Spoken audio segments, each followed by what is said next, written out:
നരേന്ദ്രമോദിയോടും കേന്ദ്ര സർക്കാരിനോടും ഏറ്റുമുട്ടാനില്ല. വി.ഡി. സതീശൻ കേരള മുഖ്യമന്ത്രി തന്റെ നയം വ്യക്തമാക്കി. CPM-കാർ തന്നെ നിരന്തരം ചീത്ത വിളിക്കുകയാണ്.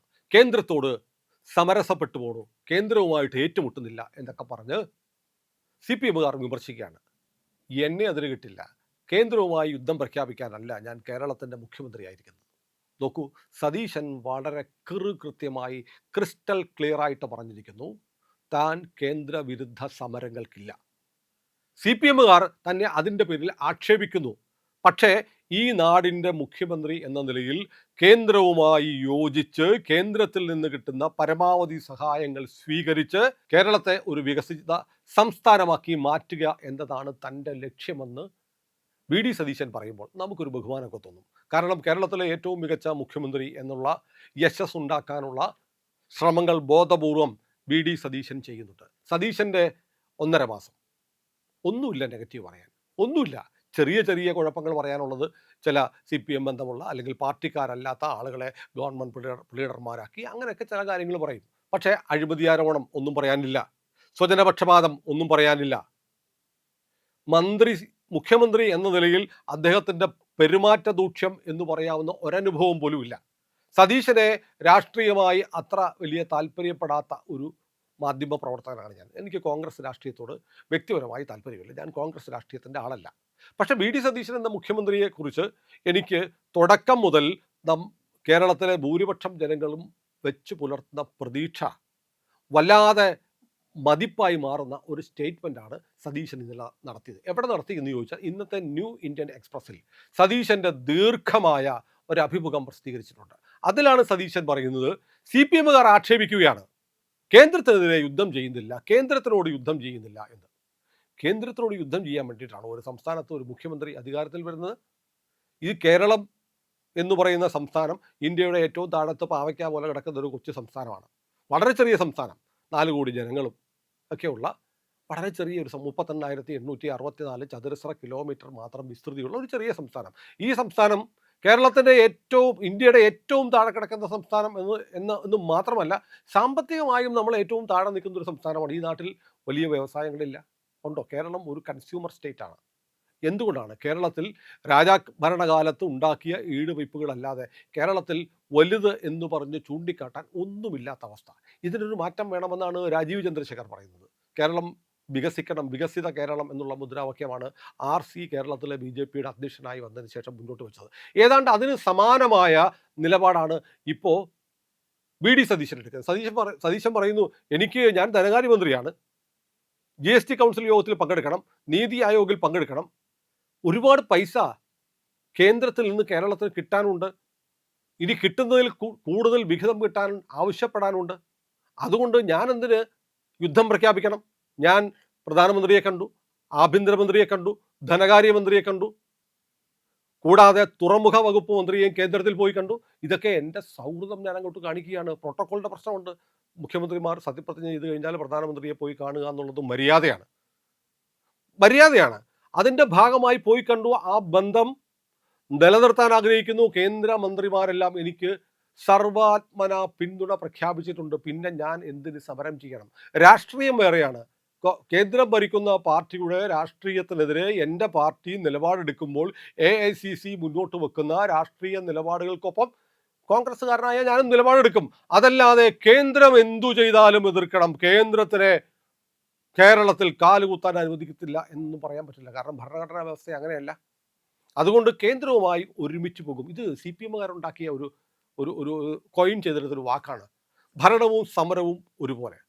ഞങ്ങളിവിടെ ഭരിക്കും, ഒപ്പം ഞങ്ങൾ സമരവും ചെയ്യും. ഇവന്മാർക്ക് സമരം ഇല്ലാണ്ട് ജീവിക്കാൻ പറ്റത്തില്ല, ബക്കറ്റ് ഉരുവില്ലാതെ ജീവിക്കാൻ പറ്റത്തില്ല എന്ന് പറയുന്നത് പോലെ സമരമില്ലാതെ ജീവിക്കാൻ പറ്റാത്ത ആളുകൾ, പട്ടിണിക്കാരില്ലാത്ത കമ്മ്യൂണിസ്റ്റ് പാർട്ടി അപ്രസക്തമാവുമല്ലോ. അതുകൊണ്ട് പട്ടിണിക്കാരെ നിലനിർത്താൻ വേണ്ടിയിട്ട്, തൊഴിലാളികളെ നിലനിർത്താൻ വേണ്ടിയിട്ട് കുറേ ആളുകളെ ഏറ്റവും താഴെക്കിട ആളുകളായി തുടരാൻ വേണ്ടി ബോധപൂർവം ശ്രമിക്കുന്ന പാർട്ടിയാണ് കമ്മ്യൂണിസ്റ്റ് പാർട്ടി. കാരണം എല്ലാ ആളുകളുടെയും ജീവിത നിലവാരം മാറിയിട്ട് ദരിദ്രർ ഇല്ലാതായാൽ, പട്ടിണിക്കാർ ഇല്ലാതായാൽ കമ്മ്യൂണിസ്റ്റ് പാർട്ടിക്ക് പിന്നെ എന്തു പറഞ്ഞ് വോട്ട് പിടിക്കാൻ പറ്റും? അതുകൊണ്ട് ആദിവാസിയായ മധുവിനെ പോലെയുള്ള ആളുകൾ കേരളത്തിൽ ഇഷ്ടം പോലെ ഉണ്ടാവണം, എങ്കിൽ മാത്രമേ തങ്ങൾക്ക് രാഷ്ട്രീയമായി നിലനിൽപ്പുള്ളൂ എന്ന് ചിന്തിച്ച് അതിനുവേണ്ടി ബോധപൂർവം പ്രവർത്തിക്കുന്ന പാർട്ടിയാണ് CPM.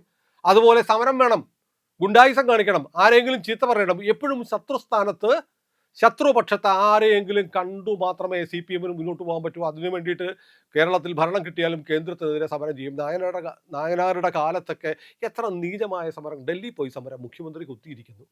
നാണം കെട്ട ഇത്തരം പ്രഹസനങ്ങളൊക്കെ നടത്തിയിട്ടുള്ള ഒരു സംസ്ഥാനമാണ് CPM ഭരിച്ചിരുന്ന കേരളം. അവിടെ നിന്നാണ് സതീശൻ പറഞ്ഞത്, ഞാൻ അതിനൊന്നും പോവില്ല, എനിക്കതിന് നേരമില്ല. കേരളത്തിന് ഒരുപാട് കാര്യങ്ങൾ ചെയ്യാനുണ്ട്, കേന്ദ്രത്തിൻ്റെ സഹായം വേണം. മാത്രമല്ല, നമ്മൾ ആലോചിച്ച് നോക്കൂ, സതീശൻ ഏറ്റെടുത്ത വകുപ്പ് ഏതാണ്? ധനകാര്യ വകുപ്പ്.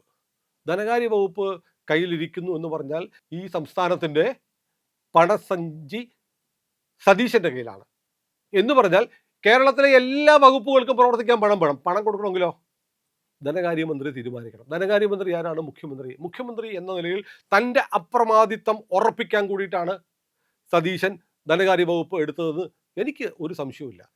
ശരിയായ തീരുമാനമാണ്. നല്ല വായനയും നല്ല അറിവുമുള്ള ഒരു മുഖ്യമന്ത്രി. കേരളത്തിൻ്റെ ചരിത്രത്തിൽ ഇത്രത്തോളം പരന്ന വായന, അത് ഫിക്ഷനാവട്ടെ, സാഹിത്യമാവട്ടെ, ലേഖനങ്ങളാവട്ടെ, ജീവചരിത്രങ്ങളാവട്ടെ, കവിതയാവട്ടെ, കഥയാവട്ടെ, നോവലാവട്ടെ, എന്തും കുത്തിയിരുന്ന് വായിച്ച് അപ്ഡേറ്റ് ആയിരിക്കുന്ന ഒരു മുഖ്യമന്ത്രിയെ നമുക്ക് കിട്ടിയിരിക്കുന്നു. ഞാൻ സതീശനെ വാനോളം പുകഴ്ത്തി വന്നത് ഇതൊക്കെ റിയാലിറ്റിയാണ്. കാരണം എനിക്ക് നല്ല ബോധ്യമുണ്ട്.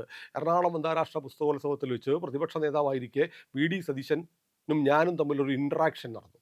സതീശൻ്റെ രാഷ്ട്രീയമൊക്കെ പറഞ്ഞിട്ട് ഞങ്ങൾ സാഹിത്യത്തിലേക്ക്, വായനയിലേക്ക് കടന്നപ്പോൾ ഞാൻ ഞെട്ടിത്തരിച്ചു പോയി. എന്തുമാത്രം അറിവാണ്! അതിന് ഞങ്ങൾ സംസാരിക്കുന്നതിൻ്റെ തൊട്ടടുത്ത ദിവസം പുറത്തിറങ്ങിയ വിഖ്യാതമായ ഒരു പുസ്തകത്തിലെ കാര്യങ്ങൾ വരെ അദ്ദേഹത്തിന് അറിയാം. അത്രമാത്രം സമയം ഈ രാഷ്ട്രീയ പ്രവർത്തനത്തിനിടയ്ക്ക്, തിരക്ക് പിടിച്ചുള്ള ഓട്ടത്തിനിടയ്ക്ക്, കേരളത്തിലെ ഏറ്റവും വൈബ്രൻ്റ് ആയ പ്രതിപക്ഷ നേതാവായി പ്രവർത്തിക്കുന്നതിനിടയ്ക്ക് സതീശൻ അതിനൊക്കെ സമയം കണ്ടെത്തി. ഇത് നമ്മൾ പറയണ്ടേ? തേവര SH കോളേജിൽ പഠിക്കുമ്പോൾ ഒന്നാന്തരം ഡിബേറ്റർ ആയിരുന്നു സതീശൻ. സതീശനെ അങ്ങനെ വർത്തമാനം പറഞ്ഞ് തോൽപ്പിക്കാനൊന്നും പറ്റില്ല. കാരണം കോളേജ് മത്സരങ്ങളിൽ, ഡിബേറ്റ് കോമ്പറ്റീഷനുകളിൽ കോളേജിൽ ഏറ്റവും ശ്രദ്ധിക്കപ്പെടുന്ന വിദ്യാർത്ഥിയായിരുന്നു VD സതീശൻ. അങ്ങനെ സതീശന് ഒരുപാട് പാരമ്പര്യങ്ങളുണ്ട്, നല്ല പാരമ്പര്യങ്ങളുണ്ട്. ഇനിയിപ്പോൾ ചിലരൊക്കെ പറയുന്ന പോലെ കോൺഗ്രസ്സുകാരനായിപ്പോയി എന്നത് തെറ്റാണെന്നും ഞാൻ പറയത്തില്ല. ഓരോ രാഷ്ട്രീയം ഓരോരുത്തരുടെ ഇച്ഛയാണ്, അവരുടെ ഇഷ്ടമാണ്, അവരുടെ അഭീഷ്ടത്തിനനുസരിച്ചുള്ള രാഷ്ട്രീയം എടുക്കുന്നത്. പക്ഷേ സതീശൻ സർക്കാരിൻ്റെ പോക്ക് നല്ലതാണ്. മോദി സർക്കാരുമായി, കേന്ദ്ര സർക്കാരുമായി ഏറ്റുമുട്ടലാണ് നയം എന്ന് സംസ്ഥാന സർക്കാർ മുന്നോട്ട് പോകാൻ ഒത്തിരി വിഷമിക്കും. സതീശൻ തുടക്കം മുതലേ അത് കാണിച്ചു. കാരണം സത്യപ്രതിജ്ഞാ ചടങ്ങിൽ CPM-ൻ്റെയും ലീഗിൻ്റെയും അനിഷ്ടം നോക്കാതെ വന്ദേമാതരം ആലപിച്ചു, നിയമസഭയിൽ ആലപിച്ചു. അതുമാത്രമല്ല, ആദ്യത്തെ നയപ്രഖ്യാപന രേഖ എഴുതി തയ്യാറാക്കി ഗവർണർക്ക് കൊടുത്തപ്പോൾ കേരളത്തിലെ ഇതിനു മുമ്പുള്ള CPM-കാരൊക്കെ ചെയ്തതുപോലെ കോൺഗ്രസിൻ്റെ മുഖ്യമന്ത്രി വരുമ്പോൾ കേന്ദ്ര സർക്കാരിനെതിരെ 4 കുത്തും 4 ചീത്തവാക്കും ഉണ്ടാകും എന്ന് എല്ലാവരും കരുതി. പക്ഷെ ഒന്നും ഉണ്ടായില്ല, വളരെ ക്ലീനായിരുന്നു. തുടക്കത്തിൽ തന്നെ അദ്ദേഹം നല്ല മെസ്സേജ് കൊടുത്തു. PM ശ്രീയുടെ കാര്യത്തിൽ മുൻ സർക്കാർ ഒപ്പിട്ട് കാശും മേടിച്ചു. ഇനി അത് പിന്മാറാൻ പറ്റില്ല. കാരണം ഇത് പിന്മാറാൻ കേന്ദ്രത്തിന് മാത്രം അവകാശമുള്ളൊരു കരാറാണ്. സംസ്ഥാന സർക്കാർ ഒപ്പിട്ടാൽ പിന്നെ ഒരു മാർഗവും ഇല്ല, പിന്നെ നടപ്പാക്കിയേ പറ്റുള്ളൂ. പണവും വാങ്ങിച്ചു. ഇനി ഞങ്ങൾ നടപ്പാക്കത്തില്ല എന്ന് പറഞ്ഞാൽ സർവശിക്ഷാ അഭിയാൻ ഉൾപ്പെടെയുള്ള പദ്ധതികൾക്ക് കേന്ദ്രത്തിൻ്റെ കാശ് കിട്ടില്ല. കേരളത്തിലെ വിദ്യാഭ്യാസ മേഖല താറുമാറാകും. ഇപ്പോൾ തന്നെ സ്കൂളിൽ ഉച്ചഭക്ഷണം കൊടുക്കുന്നുണ്ടല്ലോ. ഉച്ചഭക്ഷണം കൊടുക്കുന്നത് മുട്ട കൊടുക്കണം, പാൽ കൊടുക്കണം, ബിരിയാണി കൊടുക്കണം എന്നൊക്കെ പറഞ്ഞ് മെനു കൊടുക്കുന്നുണ്ട്. അതിനുള്ള പൈസ സർക്കാർ കൊടുക്കുന്നുണ്ടോ? കേന്ദ്രത്തിൻ്റെ ഒരു സഹായമുണ്ട്, പിന്നെ സംസ്ഥാന സർക്കാർ ഒരു വിഹിതം കൊടുക്കുന്നുണ്ട്, പിന്നെ PTA-യും സ്കൂളുകളിലെ അധ്യാപകരും സ്വന്തം കീശയിൽ നിന്ന് കാശെടുത്തിട്ടാണ് ഉച്ചഭക്ഷണ പദ്ധതി പോലും കൊടുക്കുന്നത്. ഇതിനുള്ള കേന്ദ്ര വിഹിതം പോലും കിട്ടാത്ത അവസ്ഥ വരും. എങ്ങനെ മുന്നോട്ട് പോകും? പിന്നെ സതീശനെ സംബന്ധിച്ചിടത്തോളം അത് ഞങ്ങൾ കമ്മിറ്റി വെക്കും, മറ്റേ കേന്ദ്ര സിലബസ് ഞങ്ങളുടെ സിലബസ് എന്നൊക്കെ ചുമ്മാ പറയാം. അതൊന്നും നടക്കത്തില്ല.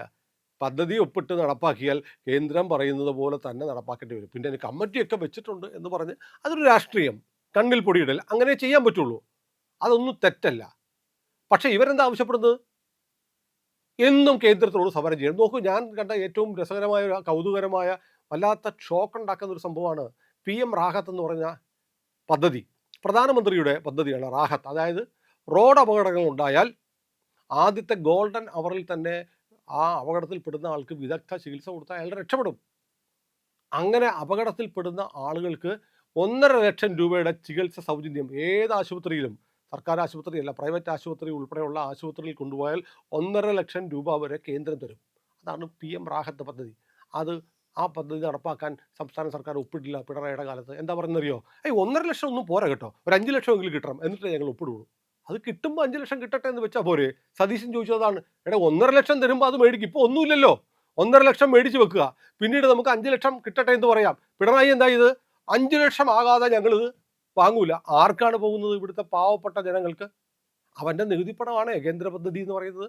ആ പദ്ധതിയുടെ ഗുണം കേരളത്തിലെ ജനങ്ങൾക്ക് കിട്ടാതെ വർഷങ്ങൾ പിണറായി വലിപ്പിച്ചു, ഉപദ്രവിച്ചു. എത്ര പേർക്ക് ഗുണം ചെയ്യുമായിരുന്നു? ആയുഷ്മാൻ ഭാരത് പദ്ധതി നടപ്പാക്കിയിട്ടില്ല. ഇപ്പോൾ ബംഗാളിൽ ഇത് തന്നെയായിരുന്നു അവസ്ഥ. ബംഗാളിൽ സുവേന്ദു വന്നപ്പോൾ ആയുഷ്മാൻ ഭാരത് നടപ്പാക്കി. വി ഡി സതീശൻ അതും നടപ്പാക്കണമെന്നാണ് എൻ്റെ ആഗ്രഹം. കാരണം ഇവിടെ കാരുണ്യ പദ്ധതിയൊക്കെ ഇഴഞ്ഞ് വലിഞ്ഞ് അതുമായി ചെന്ന് കഴിഞ്ഞാലൊന്നും ആശുപത്രിക്കാർ സ്വീകരിക്കുന്നില്ല, കാശ് കൊടുക്കുന്നില്ല സംസ്ഥാന സർക്കാർ.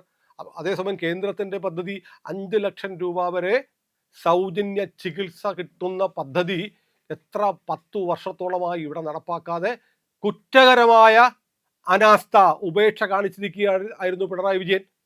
നടപ്പാക്കണ്ടേ? ഞാൻ വിശ്വസിക്കുന്നു സതീശൻ അതും നടപ്പാക്കുമെന്ന്. കാരണം ആളുകൾക്ക് ഗുണമുണ്ടാവുന്ന പദ്ധതികൾ കേന്ദ്രത്തിൻ്റെ ആയാലും സംസ്ഥാനത്തിൻ്റെ ആയാലും ജനങ്ങളുടെ നികുതി പണമാണ്. അത് കേന്ദ്രത്തിൻ്റെ പദ്ധതിയാണ്, അല്ലെങ്കിൽ നരേന്ദ്രമോദിയുടെ പടമുണ്ട് അതിൻ്റെ പ്രചാരണ പോസ്റ്ററിൽ എന്ന് പറഞ്ഞ് നടപ്പാക്കാതിരിക്കുക എന്ന് പറഞ്ഞ ശുദ്ധ ഭോഷ്കാണ്, തെമ്മാടിത്തരമാണ്, സാമൂഹ്യ വിരുദ്ധ നടപടിയാണ്. ഇത് മനസ്സിലാക്കണം. ഏതായാലും വി ഡി സതീശൻ എന്ന് പറയുന്ന മുഖ്യമന്ത്രിയോടുള്ള മതിപ്പ്, പ്രിയപ്പെട്ടവരെ, എനിക്ക് തുറന്നു പറയാൻ ഒരു മടിയുമില്ല. ഇതുവരെയുള്ള ട്രാക്ക് റെക്കോർഡ് എടുത്തു നോക്കുമ്പോൾ സതീശൻ പോകുന്ന ശരിയായ പാതയിലാണ്. ആ മതിപ്പ് കൂടുന്നുണ്ട്. നമ്മളൊക്കെ ഭയന്നതുപോലെ ഈ പറഞ്ഞ ജമാഅത്തെ ഇസ്ലാമി, പൊളിറ്റിക്കൽ ഇസ്ലാം അല്ലെങ്കിൽ മുസ്ലിം ലീഗ് ഒക്കെ വന്ന് സമ്മർദ്ദം ചെലുത്തി സതീശനെ ആകെ വിഷമിപ്പിക്കും എന്നൊരു ആശങ്ക പൊതുവിൽ എല്ലാവർക്കും ഉണ്ടായിരുന്നു. പക്ഷേ കേരളത്തിലെ ജനങ്ങൾ വളരെ വൈസായി ടോട്ട് ചെയ്ത് 22 സീറ്റുകൾ ലീഗിന് കൊടുത്തെങ്കിലും ലീഗ് ഇല്ലെങ്കിലും തനിച്ചു ഭരിക്കാവുന്ന ഭൂരിപക്ഷമാണ് സതീശന് കൊടുത്തിരിക്കുന്നത്. അത് മനസ്സിലാക്കി സതീശൻ ഇനിയും മുന്നോട്ട് പോയാൽ VS അച്യുതാനന്ദനേക്കാളും പോപ്പുലറായ മുഖ്യമന്ത്രിയായി സതീശൻ മാറുമെന്ന കാര്യത്തിൽ ഒരു തർക്കവുമില്ല. ഏതായാലും വെറുതെ ഇരുമ്പിൽ കടിച്ച് പല്ല് കളയണ്ട എന്ന് തീരുമാനിക്കുന്നത് പോലെ കേന്ദ്ര വിരുദ്ധ സമരത്തിന് ഇല്ല എന്ന് കേരള സർക്കാർ തീരുമാനിച്ചിരിക്കുന്നു എന്നുള്ള ഒറ്റ പ്രഖ്യാപനം കൊണ്ട് ഒരു കുതിരപ്പവൻ സതീശനിരിക്കട്ടെ. പ്രിയപ്പെട്ടവരെ, ഇന്ത്യ ലൈവ് ഇനിയും സബ്സ്ക്രൈബ് ചെയ്തിട്ടില്ല എങ്കിൽ ഇപ്പോൾ തന്നെ ചെയ്യണേ.